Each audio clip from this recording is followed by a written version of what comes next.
Hey everybody, man, what a beautiful day. It has been so hot up here in the high desert of Southern California, actually all of Southern California. I think Los Angeles hit 121, a record. Out here, I think we hit 115 or 116. Crazy hot. But this week, Wednesday Wisdom, that's what we'll call it, my Wednesday Wisdom. I wanted to share with you something that I ran across watching some YouTube videos. Recently, I watched the show Good Omens with David Tennant and Michael Sheen, I believe. And it's really a quirky show, very, very touching and kind of fun. But afterwards, there was a video with David Tennant and Michael Sheen. They were doing a Zoom call, and they're talking about a project that they were working on that they were not really that happy with. They were kind of grousing about it. And then out of nowhere, Dame Judi Dench pops in, and she's just hammering them. They're complaining about the project, and at one point she says, and I wrote it down because I thought it was extremely poignant, the responsibility of saying yes or no rests squarely with you, as does your behavior afterward. I thought that was so profound. And in essence, what she's saying is that, you have the choice when you are offered something, whether it be a job, whether it be food, whether it be anything, an opportunity, and you're responsible for whether you say yes or whether you say no. And once you make that decision, you're responsible for your behavior afterwards. It's one of those philosophies that I live my life by, and that is, you only have control over your actions and reactions and your thoughts, and that's what this is. And so oftentimes we find ourselves in a situation that we could have avoided, and then we want to blame everybody else. The two actors were complaining about, it was all tongue-in-cheek, but they were complaining about the director and some other things going on, and they just weren't enjoying it. When I'd have students, when I was a teacher, they would complain about certain things that they just couldn't get out of, and I would always say, if you can't get out of it, get into it. And what I found most of the time is that when the kids actually redirected their focus into the test prep or into whatever they had to do, number one, they weren't as bored, and number two, it became a much more rewarding experience.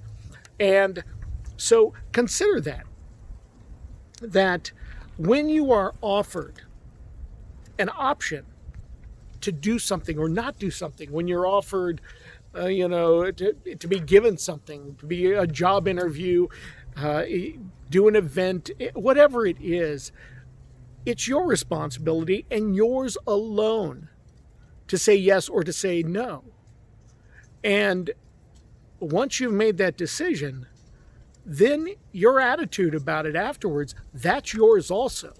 So if you said yes to something that you weren't really sure about, or maybe you said yes to something that looked good, but then it turned out not so good, you said yes to it. So do everything you can to make it a good situation. If you can, I spoke earlier this week about changing things. You can change your mind. This doesn't oppose that. Actually, what I'm saying there is that if you're in a bad situation, you can change the way that you perceive it as well. And I found in my experience that when I take control of the situation, when I ask myself, how can I look at this differently? What can I learn from this? What can I take from this? The experience, number one, becomes much more palatable.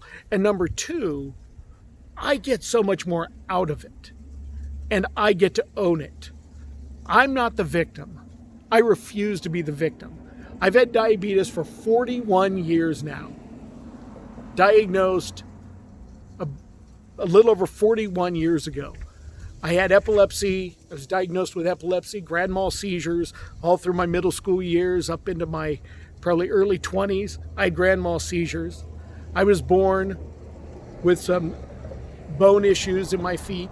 And so it had always hurt to walk, to run, but I wasn't the victim. There were things I could do, there were things I couldn't do. I made that very clear. But I'm not the victim, and I refuse to let other people determine my fate. So I get to choose whether I say yes to an opportunity or not. Sometimes we may feel that we don't have that choice because we have to make money, because we have to accomplish something for a loved one or for some other mitigating factor. But then you have the choice of how you handle it after that. So I'm going to read this to her again, or read this line from her again. The responsibility of saying yes or no rests squarely with you, as does your behavior afterwards. It's a brilliant quote by Dame Judi Dench in this tongue-in-cheek video, and this is one of the things that I love about life. I glean, I get information, I get wisdom from everywhere. Billboards, TV commercials, even if it's not what they've been intending to put out there, it's what I take from it. So this is just a brilliant expression. Carry that with you. If you find yourself in an unenviable position, how can you change your perspective on it? Because number one, you got to make it work. Otherwise, you're just going to be torturing yourself. And believe me, there's a lot going on right now that almost daily I have to readjust my perspective and the way that I look at things. If you want help with any of that, if you want to learn to cope with things better, if you want to deal with anxiety, overcome traumas, so we can get you in a position to handle things a little bit better, reach out to me. Okay, I'm here to help you. Head over to coachingandlife.com or email at info@coachingandlife.com. We have a bunch of coaches over there that can meet your needs as well. All right, thank you guys. Thank you for listening. Thank you for being here. Thank you for liking this and sharing this. In fact, I probably need to start saying that. Please share this. Share this video. Like this video. Leave a comment on this video. I love interacting with you guys. I appreciate you. And if you know me personally, you know that I will engage with almost everybody that leaves a comment. All right?